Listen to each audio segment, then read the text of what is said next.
Paul and Bill, let's go to CB Cotton. She is live with more. It's in early stages of this story, CB, but what can you tell us? Hey, Bill. Hey, Dana. Good morning. Such sad news that we're learning. So our local Fox affiliate report said the Annunciation Church in South Minneapolis, where this is all unfolding, has a school for students who are in kindergarten through 8th grade. And, you know, the Fox affiliate says that school indeed started on Monday, which makes this really, really heartbreaking. The Fox affiliate also reports that Mass is on Wednesdays at 8:15 local time there, and students were reportedly in Mass at the time of this shooting. I can also tell you that a reunification zone has already been set up for families of children at the school. And right now, first responders are on scene, are urging families to go to that reunification zone if they have questions. Obviously, you have a lot of parents who are probably there on scene, very worried, anxiously awaiting news on their children. And I want to go to some really disturbing details from the Star Tribune. This is a big publication in Minneapolis who says multiple people who live in the area reported hearing a lengthy burst of gunfire. Some people told the outlet that they heard so many shots fired off, they thought work was being done on nearby homes. And this outlet is also saying police are currently escorting parents and children to the school's basement. They've seen people crying, running towards the scene. So just, you know, a tragedy that's currently unfolding here in Minneapolis. And this shooting appears to be the latest in a string of violent incidents in this city since Tuesday afternoon. Yesterday, another shooting killed one person and injured 6 others. And now, less than 24 hours later, we have this unfolding where parents are potentially waiting to hear some of the worst news of their lives. Again, no confirmed totals on a number of people rather who've been killed, but we are certainly monitoring social media channels, waiting to hear more from law enforcement who are there on the ground. Back over to you. CB Cotton, thank you. Go ahead and stand by for us. Paul, we just heard CB talking about it there. Also, our Fox affiliate, Fox 9 KMSP in Minneapolis, reporting the same. They're reporting that witnesses in the neighborhood heard a, quote, tremendous volume of gunfire, so much so that you heard CB mention that one neighbor thought it was somebody doing roof work on their house. There was so much banging. Again, Fox News has not independently confirming that. That coming from our Fox affiliate, Fox 9 in Minneapolis. Your thoughts on hearing that, though? So once again, I go back to the fact that this is a school that only goes up to 8th grade. And when you're talking about semi-automatic or automatic gunfire, I start to go in my mind, just based on very limited information here, that this is very outside in. It's not a student. It's somebody who's targeting this school specifically. It is a Catholic school. I can't help but have my mind go back to the shooting in Nashville that targeted the Covenant School. We had that shooter in that case, Audrey Hale, seems to have targeted that school for an ideological reason. Had gone to the school. Had gone to the school. So do we have something like that here again? Again, that is speculation. I want to be clear on that. If, in fact, the shooter is mitigated here, isolated and contained, shot, wounded, potentially DOA.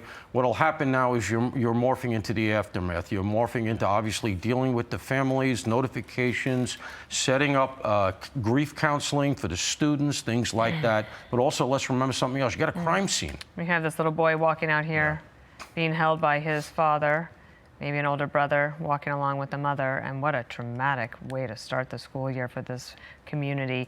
The school kicked off at 8. The Mass started at 8:15, and there's a report that I'm getting here from local media that the shooting apparently started around 8:30 a.m. So, well, everybody was there in place if they were on time. And Paul, is there anything to be read into here that there's a whole lot of ambulances on scene, but we're not seeing a whole lot of them leave? Oof, you know, I mean, you could, I suppose. Now, it's entirely possible that those who were most seriously wounded were, like I said earlier, either immediately evacuated to a trauma center, or in some cases, the police won't even wait. Put the kid in the car, and you're out the door. But in this instance, if they're there, you know, you could read into it that they're treating people at the scene, and as a result, they don't need to rush to an emergency room. It's very hard to read the tea leaves on a whole lot like obviously happened before the media cameras got up, right? You know, exactly. So there's a lot that happened before these live cameras were up. But what we are seeing now is obviously a lot of ambulances there, huge law enforcement response. We continue to see these parents, appear to be parents, trickling in and leaving the area with their young children, like what you're looking at right here. And you can just imagine how happy those parents are to have those kids flanked with them, knowing that they're okay. You know, Paul, one of the things that you were there on 9/11 as NYPD and in the aftermath for the many weeks after. And one of the discussion points at that time was, can we, should we, how could we harden soft targets? Right. And schools being some of the softest targets, right? And not the only ones. We had here in New York the shooter that went into the Blackstone building. We see a family there. A young girl being comforted by, it looks like maybe her mom and dad. You know, there's schools all over the country that are going back this week, and I know this is on a lot of people's minds. They have a plan, but is there anything else you think that these schools should be doing?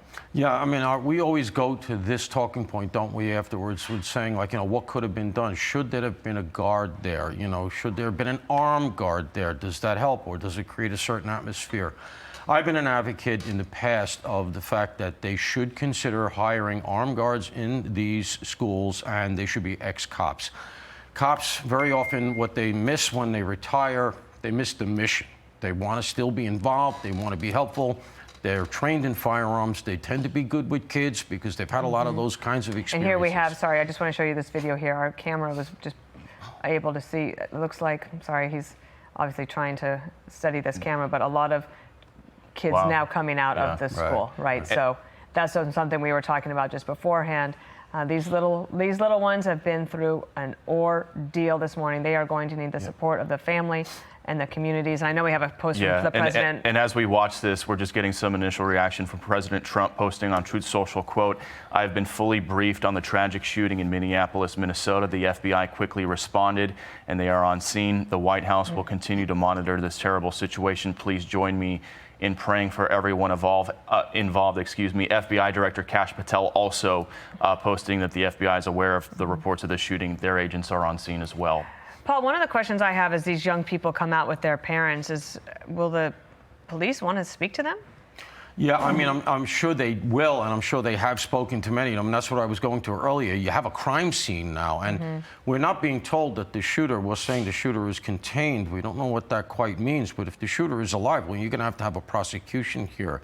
And so you get to a point where, first of all, you want to make sure everybody is safe and make sure that the children understand that they're secure. But at some point here, this could morph into something where you're doing a lot of interviews, and some of these kids may end up being kids who are asked to testify if it ever gets that far.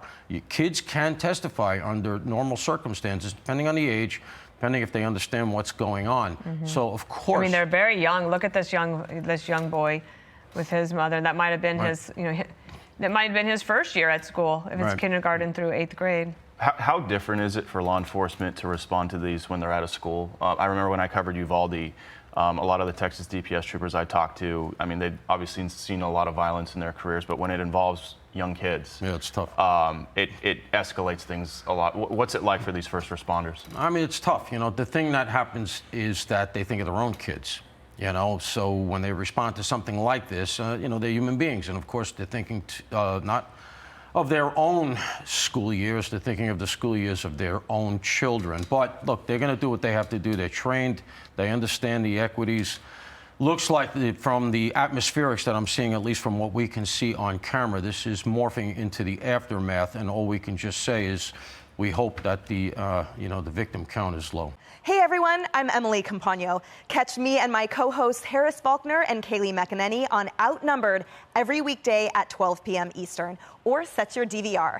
Also, don't forget to subscribe to the Fox News YouTube page for daily highlights.